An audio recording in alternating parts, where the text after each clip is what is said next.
Americans were able to breathe a little easier during some of the toughest days of the COVID-19 pandemic.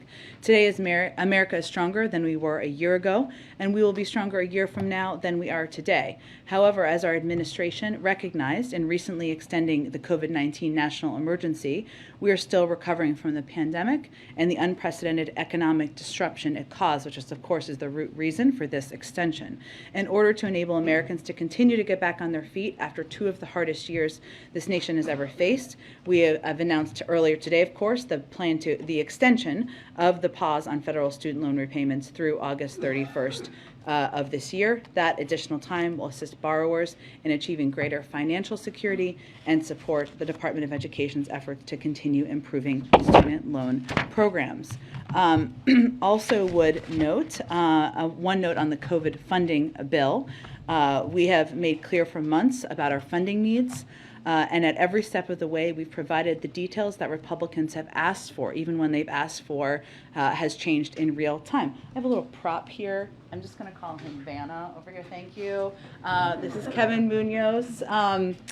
This is 385 pages of information we have given to Capitol Hill and briefed them on how COVID funding has been spent, what we need, what the needs are. These are the kind of details we have provided and constantly briefed members on the Hill to make clear to them what the impact will be if we do not get this funding.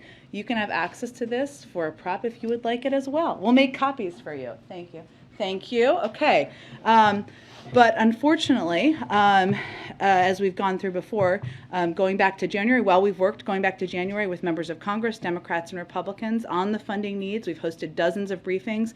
We've held more than 36 conference calls. We've shared more than a dozen funding tables, all available, 385 pages. And we've also given Congress a full accounting of every dollar that's been spent on the COVID medical response and a full accounting of the entire American Rescue Plan, which, as you all know, goes well beyond the direct medical needs. We've also provided all the specifics of planned additional funding, how it will be deployed against the additional purchase of monoclonals and pills and vaccines.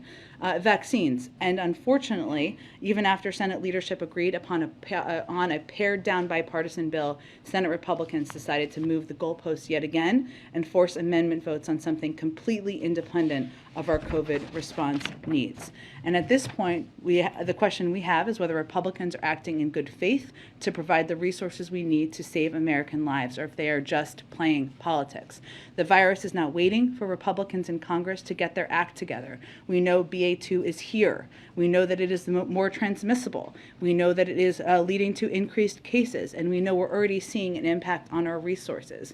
The program that reimbursed doctors, pharmacists, and other providers for vaccinating the uninsured had to end yesterday due to a lack of funds. America's supply of monoclonal antibodies that are effective at keeping people out of the hospital will run out as soon as late May, and our test manufacturing capacity will begin ramping down at the end of June. So we're going to continue to work closely with Congress to drive to a solution, because the president knows that we can't afford inaction in this moment. It's going to require politicians to stop skirting their responsibility to the American people. COVID is not over, and we have an obligation to protect our country, the American people, and make sure we're taking steps to prepare. Finally, last thing. Last night, as you may have all seen, we announced the authorization of an additional $100 million in security assistance. The Department of Defense announced to Ukraine through Presidential Drawdown Authority. This package will meet Ukraine's urgent need for additional Javelin anti-armor systems, which we've been providing to Ukraine, and they have been using effectively to defend their country. The Javelins have been one of the most effective weapons the Ukrainians have deployed in combating Russian tanks and Russian armored vehicles. They were critical in the defense of Kyiv and other areas, and we want to ensure we continue to get them in the Ukrainians' hands. We also continue to work with our allies and partners to provide Ukraine with additional capabilities and expect to have more to announce in the coming days. Kevin's been out here before, so I have already embarrassed him in the past, and I will keep it short. But Kevin, as many of you know, is our COVID spokesperson. Kevin only recently turned 26, which means he can barely rent a car, but he can now, but he has become an expert. He is stalwart. He works 20 hours a day, and he is indispensable. And so I'm very grateful to Kevin and happy he's out here to provide the prop, but also to provide all of you with many, many answers on a daily basis. Okay, with that, Zeke. Thanks, Jen. You just mentioned that COVID isn't over. We just saw the president give this remarks to a very large crowd indoors. I was hoping you'd speak a little bit to how the president views sort of when it is safer to be going to such large gatherings as that. Is that sort of thing he's trying to model for the rest of the American public, that the risks for most people from COVID now are lesser than they were a year or two ago before vaccines and treatments? Is that sort of behavior now not something that should be stigmatized or and should be embraced? Sure. I think what the president is doing is he is following CDC protocols and models, and that's exactly what we would recommend the rest of the country do. That includes getting vaccinated, getting boosted, getting an extra booster if you were eligible, as the president did just last week, and obviously taking any steps or precautions that the CDC recommends to keep yourself safe. And obviously in Washington, D.C., we remain in a yellow zone, and the president follows those protocols as needed. And just to update, you say when the last time the president tested for COVID? I suspected you would ask this. I've asked this question, and I will get you an answer to that as quickly as possible. As you know, he has tested. He has a regular testing cadence. Is usually tested a couple times a week. We will venture to get you that as soon as possible after the briefing.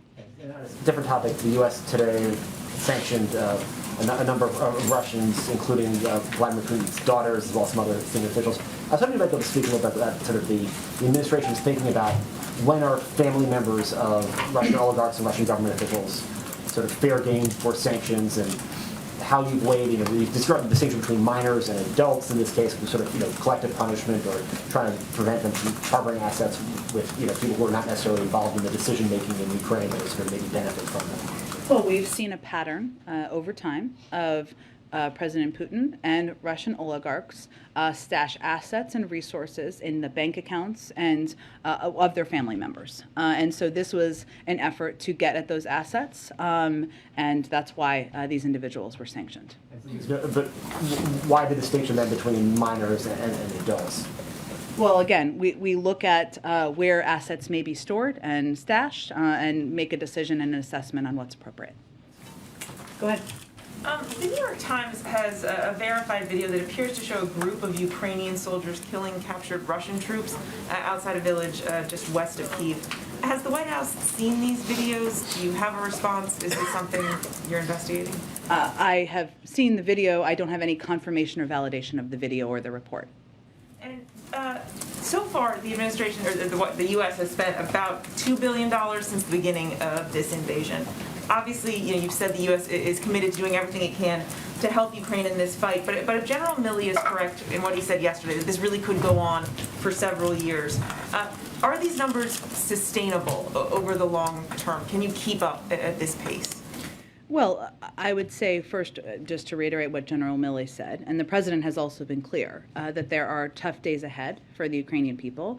There's a likely scenario where this could go on for some time, and even as they have moved their forces and they've retreated from Kyiv, they retreated from the north and the west, and they're consolidating forces in the east and in the Donbass. And we've warned that we're entering a new phase of the conflict that could last for some time. It doesn't mean it will look exactly the same, or the needs or the resources will be exactly the same, and that is something we will continue to assess in our conversations with the Ukrainians, as well as with our allies and partners around the world. And right now, just to note, obviously our focus is on amping up and providing a range of military assistance. The $100 million for Javelins is a good example of that, as they earn an active fight every single day against the Russian military. Also humanitarian and economic assistance, and there will be different needs that will come about over the course of time. And that's something we are, of course, committed to continuing to support, their recovery from this, their continued fight from this. But I can't make an assessment about sustaining, because obviously this war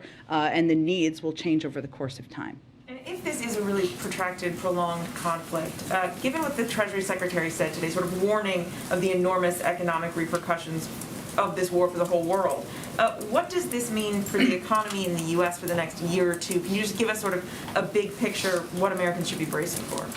Well, as we've made decisions about putting sanctions in place, we've continued to do that through the prism of maximizing the impact on Russia and the Russian economy while minimizing the impact on the West and the United States.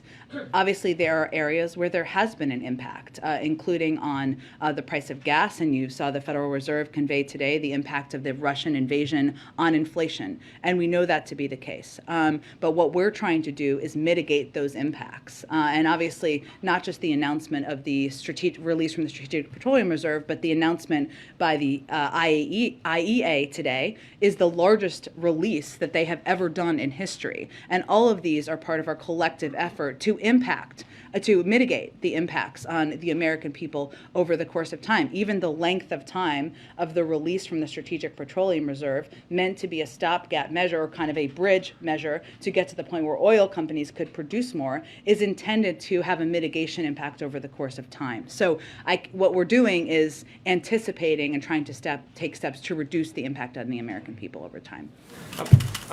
Following up on that IEA question, do you have a detail or figure of how much oil has been released of the 180 million barrels to date? I'm happy to get that for you. I'm sure that our team may have that, but I don't have that in front of me. Can I ask, President Biden today told union members, Amazon, here we come. Was he endorsing the efforts of workers to unionize Amazon facilities? What he was not doing is sending a message that he or the U.S. government would be directly involved in any of these efforts or take any direct action. What he was conveying is his longtime support for collective bargaining, for the rights of workers to organize, and their decision to do exactly that in this case, something that he has long supported broadly over the course of his career. Go ahead.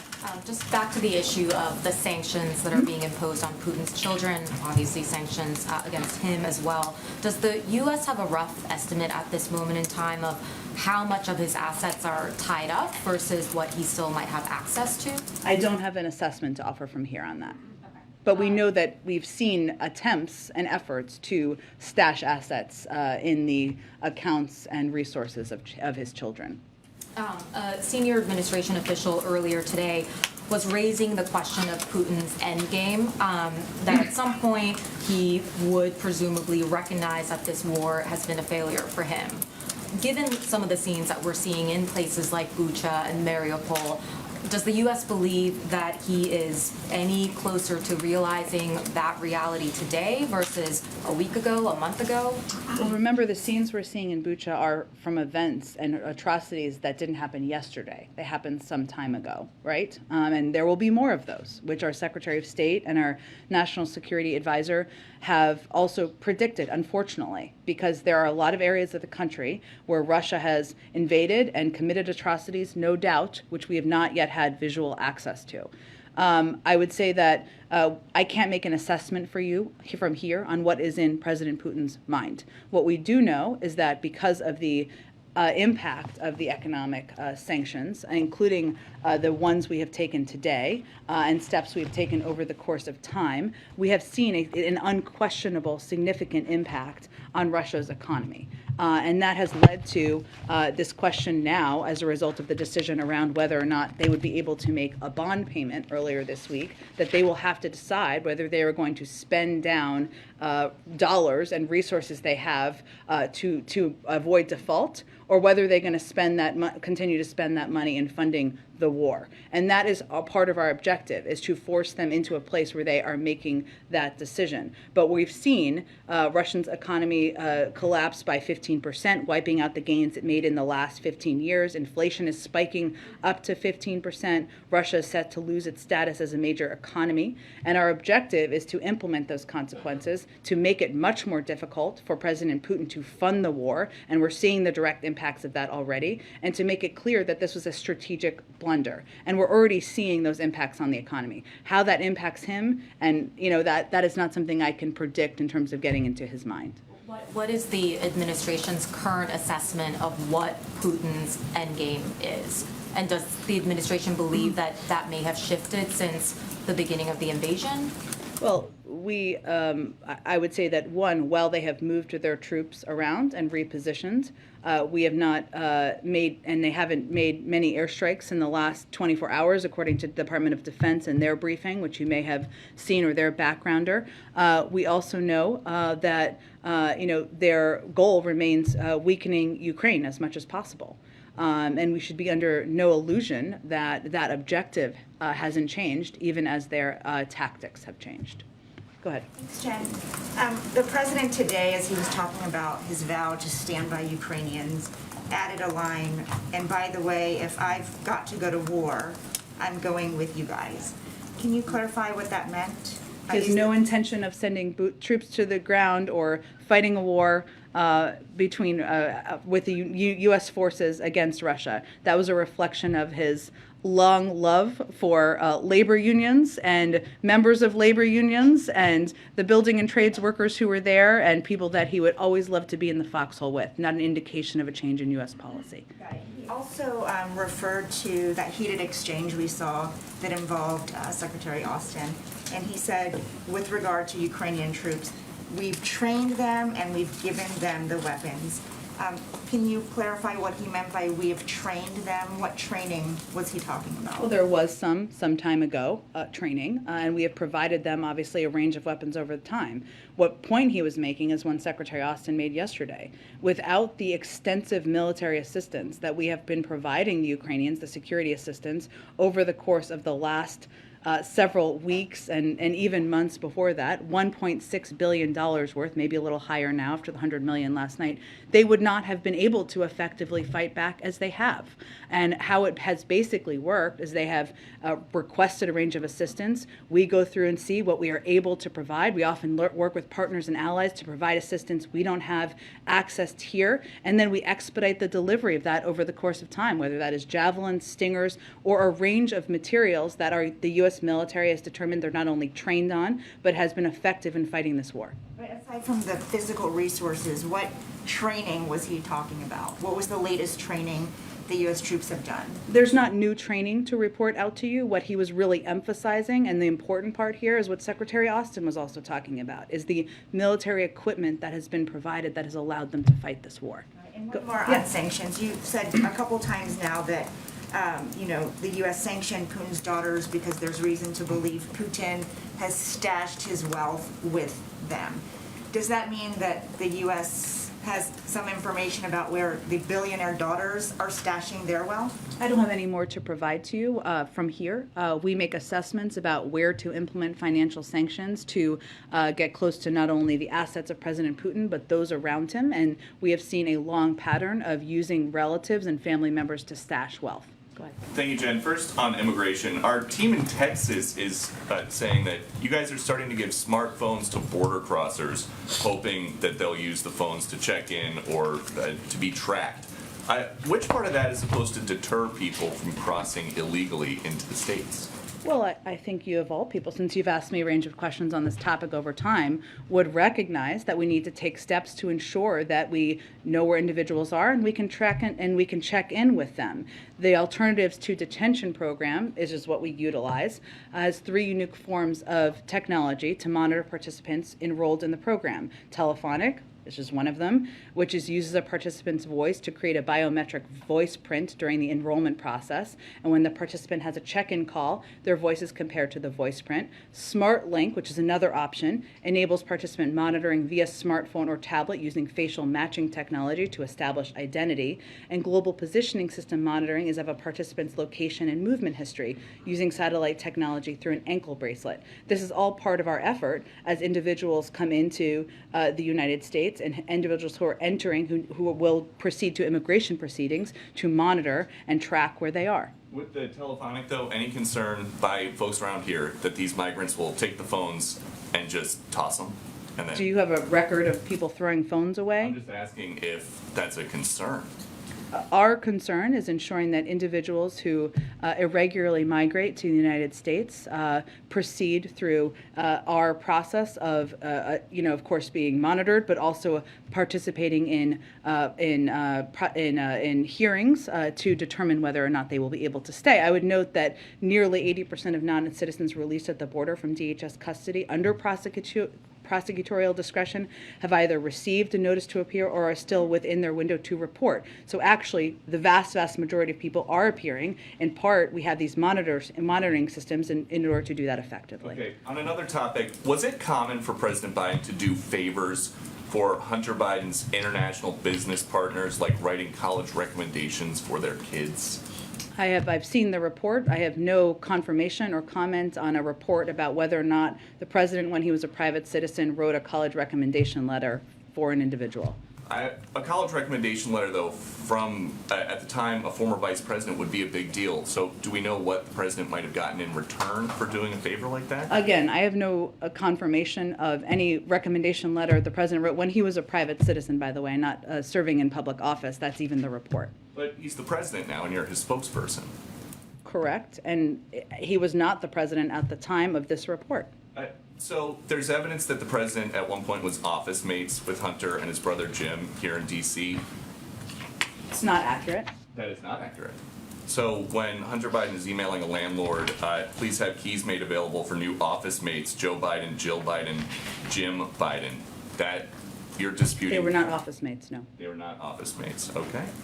Great.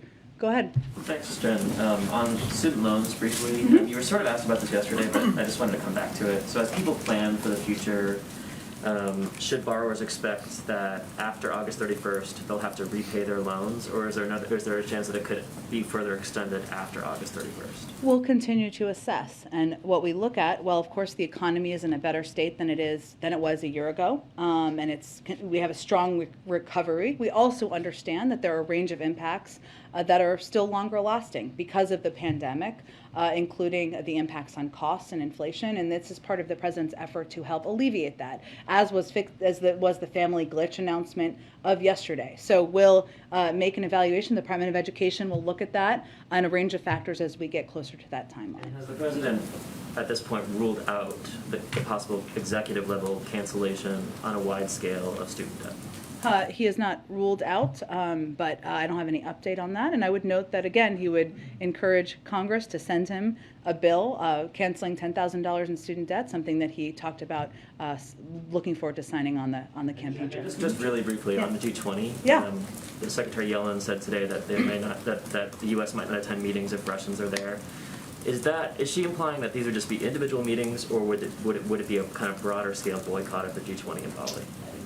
I think they have later clarified she was referencing at the ministerial level and more specific meetings. I would point you to them of the more specifics. The president has also said, he said on the trip, that he did not think Russia should be a part of the G20, meeting. And I would note it's 7 months away, which is a lifetime in our lives, but it wasn't an indication of plans for us to boycott or not attend. It was just it shouldn't be business as usual, which is something the president has also said. Jen, is it a priority of the president to try to identify the Russian units that carried out the atrocities in Bucha? Is that something that the U.S. may be able to do, and is it something the president wants to have happen?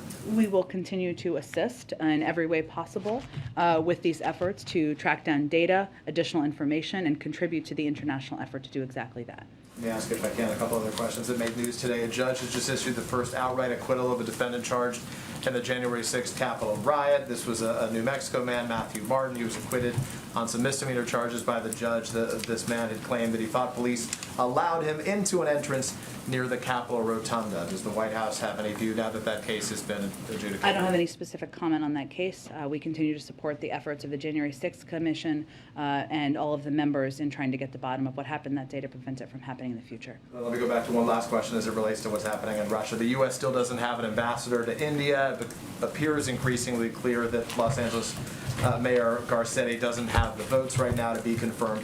How does the lack of an ambassador to India impact our ability, America's ability, to pressure India not to work with Russia in providing any aid or assistance? Well, our preference is always to have a confirmed ambassador on the ground. It's an incredibly important diplomatic position. We also engage with countries through a range of channels, and obviously our Deputy National Security Advisor was just in India recently in the last few weeks, conveying clearly what the consequences of violating sanctions would be and what the mechanisms are, and also making clear that that we do not think India should accelerate or increase imports of Russian energy and other commodities, even as obviously those decisions are made by individual countries, and also making clear that we stand ready to support India as in any efforts to diversify its imports and serve as a reliable supplier, even as they're only importing about 1% to 2% of their oil from India. So we have a range of ways to communicate and engage, and obviously sending our Deputy National Security Advisor is an example of that, but clearly our preference would be to have a confirmed ambassador in Does the place. President still support that nomination?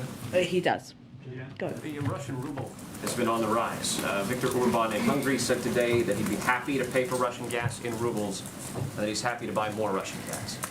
Is there anything the U.S. can do about this? Are you engaging Hungary on this point? Well, I would first say in terms of the ruble, the reason it's important to note that the Russian central bank is making extreme policy decisions to artificially prop up the ruble. So it's not actually on the rise. It is being artificially propped up by limitations that they are putting in place, including barring banks from selling dollars to customers. Russian brokerages are not allowing foreign clients to sell securities. Exporters are being forced to sell 80% of their dollar revenues and buy rubles. So they are essentially manipulating it on their end. As it relates to Hungary, I mean, slightly a different question, but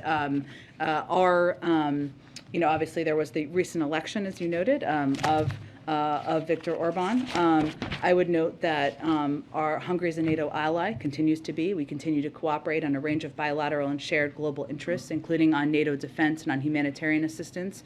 They're currently hosting forces from an Army Stryker infantry troop as part of a NATO battle group. We regularly conduct joint training exercises with them, and we will continue to work to strengthen our partnership with Hungary. Obviously, reliance on the ruble is a decision individual countries will make, and we've obviously made our views clear on that front.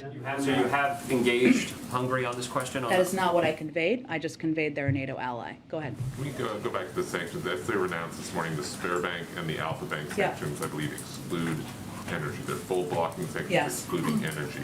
Similarly, the SOE sanctions coming tomorrow also will not affect the energy sector. Yeah. Can you speak to that balancing act? Is that because you're worried about the domestic impact here in the U.S. on the price of natural gas, price of gasoline, or is that because the Europeans asked you to sort of carve that out? Why is that still sort of a bridge too far for the U.S. on these sanctions? They're not really full blocking sanctions if they're excluding energy. Well, I mean, I would say they're quite extensive, given Sberbank is the largest bank in Russia, and Alpha Bank is the largest private bank in Russia. So, and in total, we've now fully bought more than 2/3 of Russia's banking sector. These conversations and discussions obviously are done in coordination with our European allies and partners, and we continue to assess how we can maximize the impact while minimizing the impact on other economies, including, of course, the global oil marketplace. And we've taken steps, of course, banning oil imports. A number of countries, including Poland in Europe, have announced their intention to take steps, but that's up to individual countries to make. But it's part coordination, assessment, with other countries and our allies about the impacts, but I would still say it's quite a significant step given they're the largest bank in Russia. Then to say that this was done because of the Europeans saying, hey, this would be... No, but we do update them and brief them on the steps we take and why, and we look at the impacts on how things will impact the United States, how they will impact a range of our allies as we make decisions about sanctions. Very quickly on the central bank actions propping up the ruble, do you have any sense of how long they're able to keep that up? I don't have an assessment from here at this point in time on that. Go ahead. Thank you, Jen. On immigration, with the lifting of Section 42, there are a lot of Democrats, particularly Democratic senators, up for re-election who worry that you don't have a plan to either stop the spring surge of undocumented immigrants or handle it.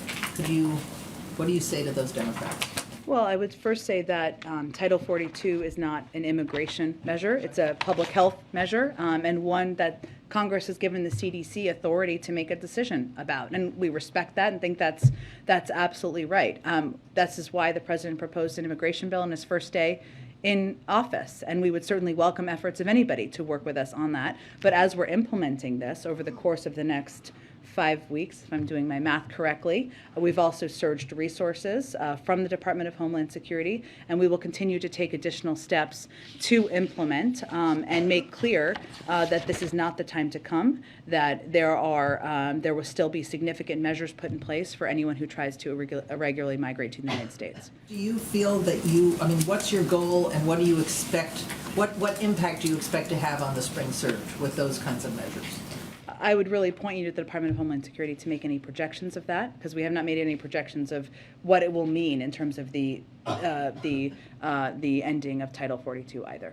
Thanks. I know that you talked about the stringent measures you've taken to keep the president safe from COVID that go beyond the CDC guidelines, but that's such a visual contrast between that and the president showing up maskless in front of people at some of these events.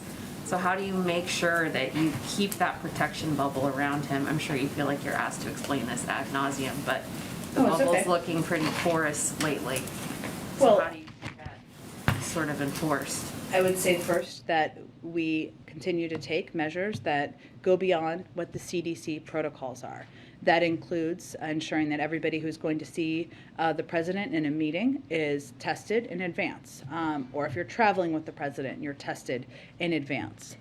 When possible, we take steps to socially distance in circumstances, which certainly the Oval Office and other meeting spaces in the White House allow for. If an individual in the White House is a close contact, they are asked to, or required to, I guess you could say, wear a mask for 10 days after that exposure. And they are also tested regularly following. So I would say we take additional measures that go beyond what the CDC protocols and requirements are to ensure that we are doing everything we can to keep principals safe. The president, the vice president, and others, of course, in the building. Was everyone tested before the Easter movement tomorrow? Everyone who was there? It's not at public events. I'm talking about at meetings. But again, I can check on the protocols for public events, sure. Have you changed any protocols surrounding him in recent days as more people are in the administration contract this virus? We've continued to implement stringent and strict protocols.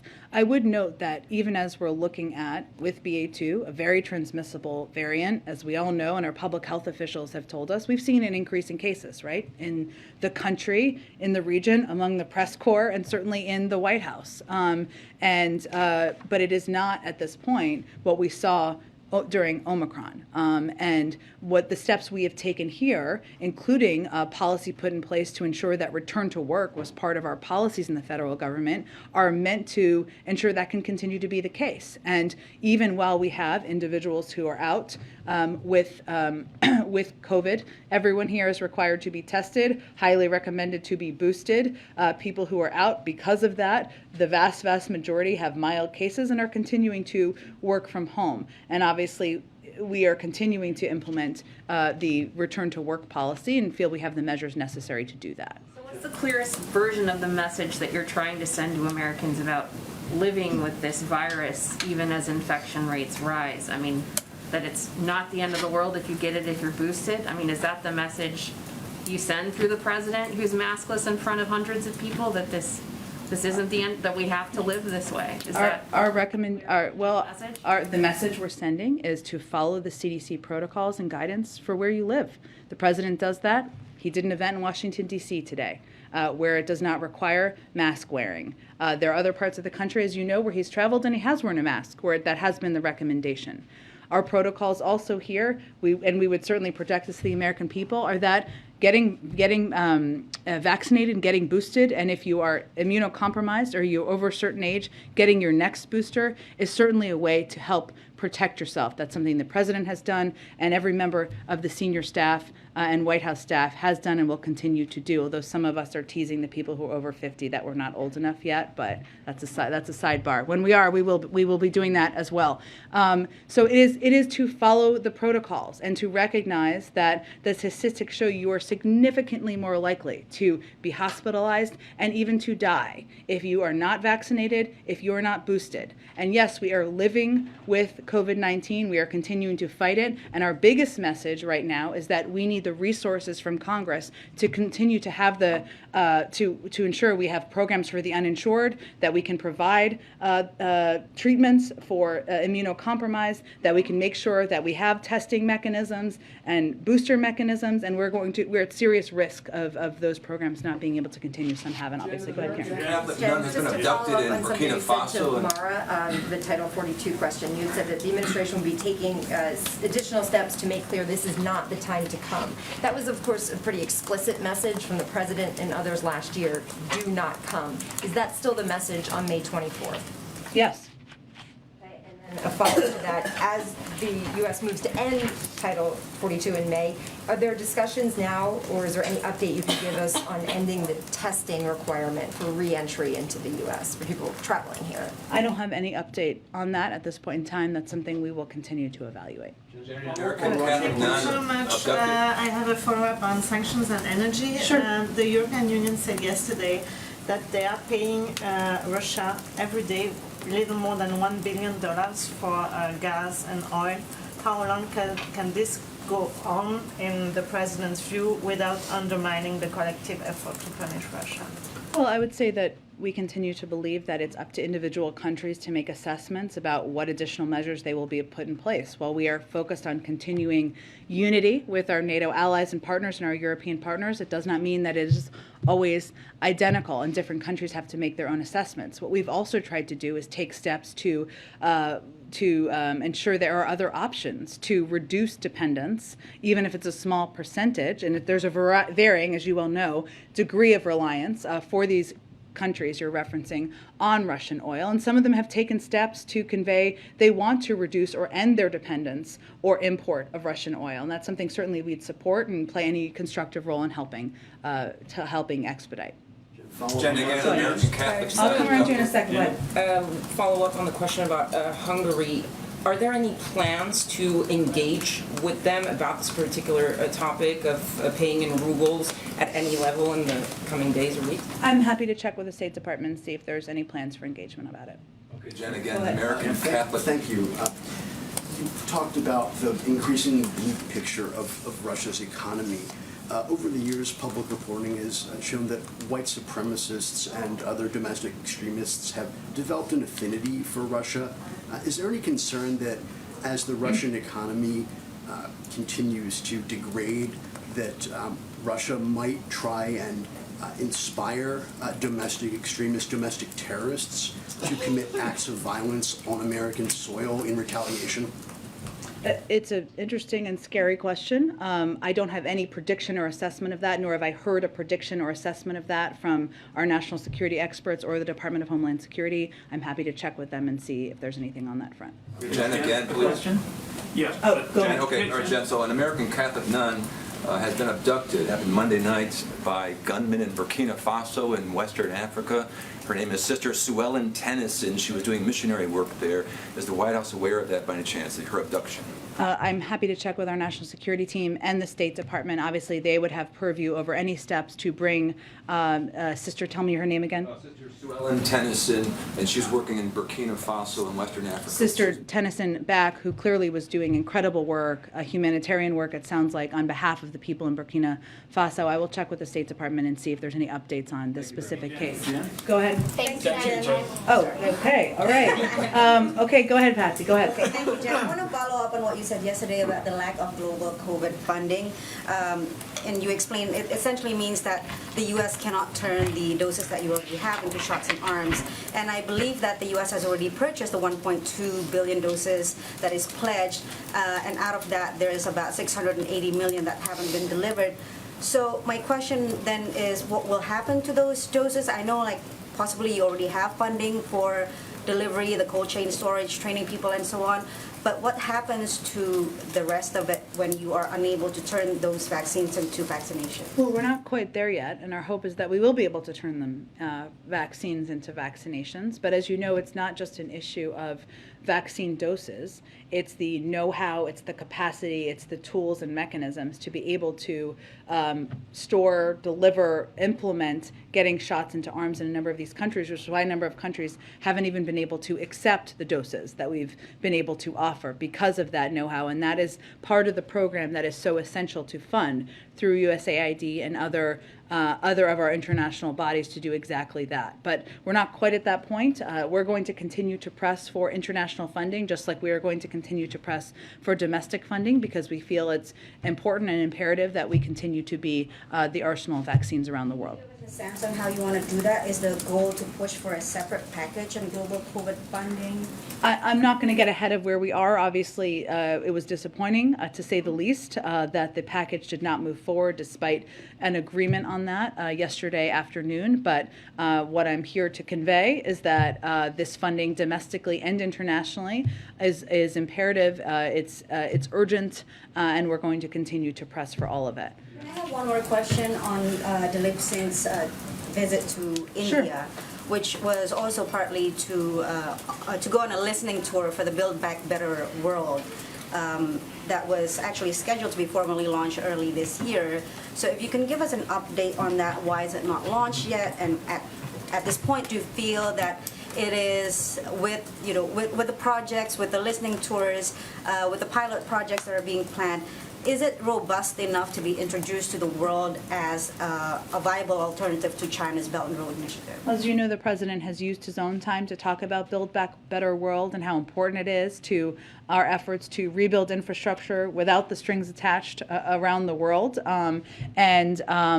That speaks to our commitment to it, and obviously our Deputy National Security Advisor taking a trip himself, having a discussion about it as a reflection of our commitment to that and our efforts. Go ahead. Can I ask you a follow-up question on Go ahead. COVID? The WHO Director General Earlier is this in morning DC. at the Monitor Breakfast, NEC Director Brian Deese mentioned a classified briefing that took place earlier today between lawmakers, Jake Sullivan, and others about, quote, escalating vulnerabilities around semiconductors.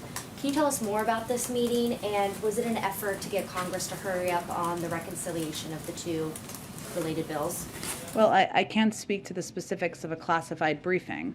What I can tell you is that we can remain committed to supporting efforts to get USICA passed, which includes significant funding for chips manufacturing and production, which, as we know, is a big hindrance to our ability to manufacture a range of items in the United States, including cars and others that rely on chips. And this bill has a great deal of funding for it. So I think it was a reminder, and more details that I can't get into from here on how important addressing that shortage and being able to produce them at home are moving forward. Go ahead. As the administration sort of collects this evidence for a potential war crimes trial against Russian officials, does the U.S., does the administration have a preferred venue for where that type of trial might take place? There are obviously a few avenues available to the international community. There are, and there's a lot of precedent and that has used different venues. So at this point, that determination has not been made. What we are doing, and I think I would point to first our Attorney General's comments earlier today about the role of the Department of Justice in this effort moving forward. But we have supported a range of efforts, including the efforts by the Ukrainian Special Prosecutor to gather information and the work of the War Crimes Unit under the Ukrainian Prosecutor General, not Special Prosecutor, and a team of international prosecutors who are working with them. We also, in the last few weeks, we helped establish investigations through the UN Human Rights Council and the OSCE of possible violations by Russia, and we welcome the investigation opened by the ICC prosecutor. So there has been different ways that war crimes, unfortunately, there are past instances and examples, have been investigated and tried in the past, and we're going to support all of these efforts, but there hasn't been a determination yet about what mechanism it will take. Has this effort changed at all the thinking of the administration as it relates to the relationship between the U.S. and the ICC? Well, we are not a member of the ICC, as you know. That hasn't changed. We have supported and contributed data and information to ICC investigations in the past. We supported the UN Security Council's referral of Libya to the ICC back in 2011.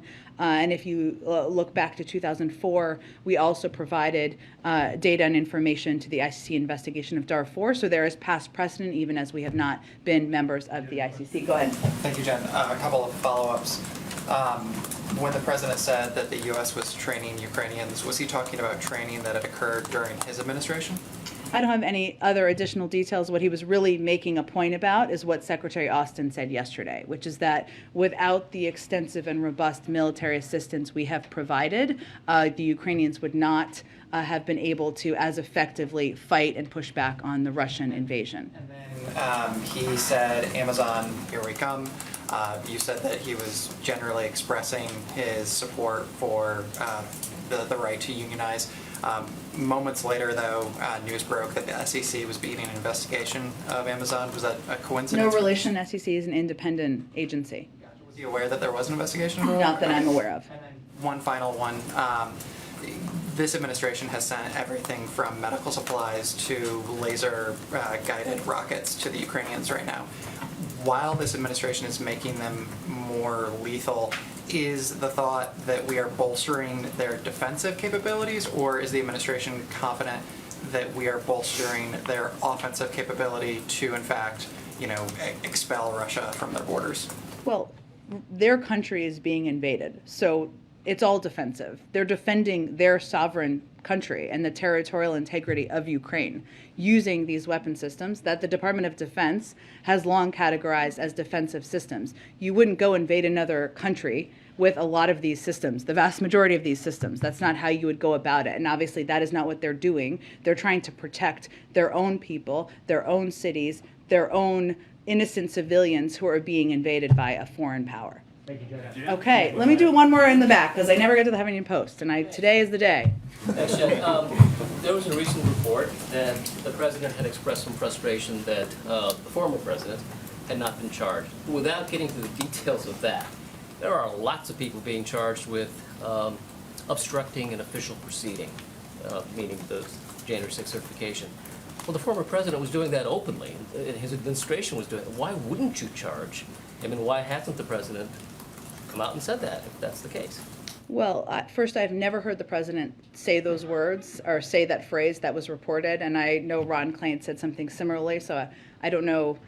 We each spend a lot of time with him, but I would say that the president from the beginning has felt strongly that the Justice Department and the Attorney General must operate independently, and any decisions about prosecution need to be made independently. And that is the strength of our system, even as the former guy ignored that, and former President Nixon ignored it as well. The president does not want to be in that category of how you approach the separation of the White House and the Department of Justice, and he thinks that will even strengthen our systems as they've been weakened over the last few years.